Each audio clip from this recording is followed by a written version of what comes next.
ರಾಜ್ಯದಲ್ಲಿ ಶೇಕಡ 35ರಷ್ಟು ಮಾತ್ರ ಮಳೆಯಾಗಿದೆಯಂತೆ.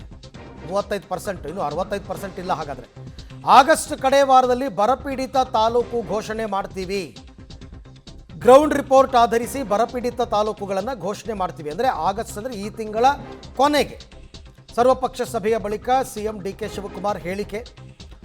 ಸೊ ರಾಜ್ಯದಲ್ಲಿ ನೋಡೋಣ, ಈ ತಿಂಗಳು ಚಾನ್ಸ್ ತಗೊಂಡ್ಬಿಡೋಣ ಅಂತ ಇರಬೇಕು ಮೋಸ್ಟ್ಲಿ ಡಿ ಕೆ ಶಿವಕುಮಾರ್ ಅವ್ರ ಲೆಕ್ಕಾಚಾರ. ಯಾಕೆಂದರೆ ಬರೀ ಬರಪೀಡಿತ ಅಂತ ಘೋಷಣೆ ಮಾಡಿದ್ರೆ ಆಗಲ್ಲ, ಪರಿಹಾರ ಕೊಡಬೇಕಾಗತ್ತೆ. ಅದಕ್ಕೋಸ್ಕರ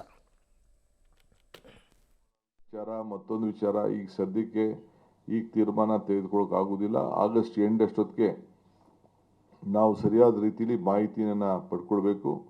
ನಮ್ಮ ಎಲ್ಲ ಮಿನಿಸ್ಟರ್ಸ್ ಕೂಡ ಈಗಾಗಲೇ ನಮ್ಮ ಜಿಲ್ಲೆಗಳಿಗೆ ಭೇಟಿಯನ್ನು ಕೊಟ್ಟು ಅವ್ರದ್ದೇ ಆದಂಥ ವರದಿಯನ್ನು ಕೂಡ ಅವರು ಕೊಡ್ತಾ ಇದ್ದಾರೆ. ಇನ್ನು ಮುಂದೊಂದು ದಿನದಲ್ಲೂ ಕೂಡ ಎಲ್ಲ ಮಂತ್ರಿಗಳು ಕೂಡ ಅವ್ರು ಹೋಗಿ ತೆರಳಿ ಅವರು ಕೂಡ ಎಲ್ಲ ರೈತರ ಹತ್ರ ಚರ್ಚೆ ಮಾಡಿ ವಾಸ್ತವಾಂಶವನ್ನು ಆ ಪ್ರತಿಯೊಂದು ತಾಲೂಕಲ್ಲೂ ಕೂಡ ತಿಳ್ಕೊಂಡು ಅವರು ಕೂಡ ನನಗೆ ವರದಿಯನ್ನು ಕೊಡ್ತಾರೆ. ಅದಾದಮೇಲೆ ರೆವಿನ್ಯೂ ಮಿನಿಸ್ಟ್ರು ಅದನ್ನೆಲ್ಲ ಅಸೆಸ್ ಮಾಡಿ ಟೆಕ್ನಿಕಲಾಗಿ ಏನು ಕೇಂದ್ರ ಸರ್ಕಾರದ ಗೈಡ್ಲೈನ್ಸ್ ಏನಿದೆ, MDRC ಗೈಡ್ಲೈನ್ಸ್ ಏನಿದೆ ಅದನ್ನೆಲ್ಲ ಕೂಡ ಗಮನದಲ್ಲಿ ಇಟ್ಕೊಂಡು ಅವರು ಕೂಡ ನಿಮಗೇನು ಸಂದೇಶವನ್ನು ಕೊಡ್ತಾರೆ. ಅದಕ್ಕೆ ಮಾಡೋಕ್ಕಿಂತ ಮುಂಚಿತವಾಗಿ ಕ್ಯಾಬಿನೆಟ್ ಕೂಡ ಅವರು ಮಂಡಿಸ್ತಾರೆ.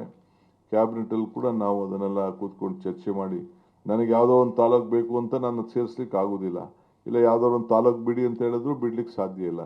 ಇರೋವಂಥ ಏನು ಒಂದು ವಾಸ್ತವಾಂಶ ಏನಿದೆ, ನೀರಿನ ಮತ್ತು ಹವಾ ಮತ್ತು ಮಳೆ ಇದನ್ನೆಲ್ಲ ಕೂಡ ಗಮನದಲ್ಲಿ ಇಟ್ಕೊಂಡು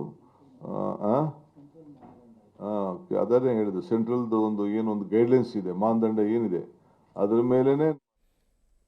ಓಕೆ, ಅದು ಹಲವಾರು ವಿಚಾರಗಳ ಬಗ್ಗೆ ಮಾತಾಡಿದ್ದಾರೆ. ಈಗ ಇದರಲ್ಲೂ ಕೂಡ ಬರಪೀಡಿತ ತಾಲೂಕುಗಳ ಘೋಷಣೆ ಅಂತಂದ್ಬಿಟ್ಟು ಅದನ್ನು ಆಗಸ್ಟ್ ಕೊನೆಯ ವಾರದಲ್ಲಿ ಮಾಡ್ತೀವಿ ಅಂತ ಹೇಳಿದ್ದಾರೆ.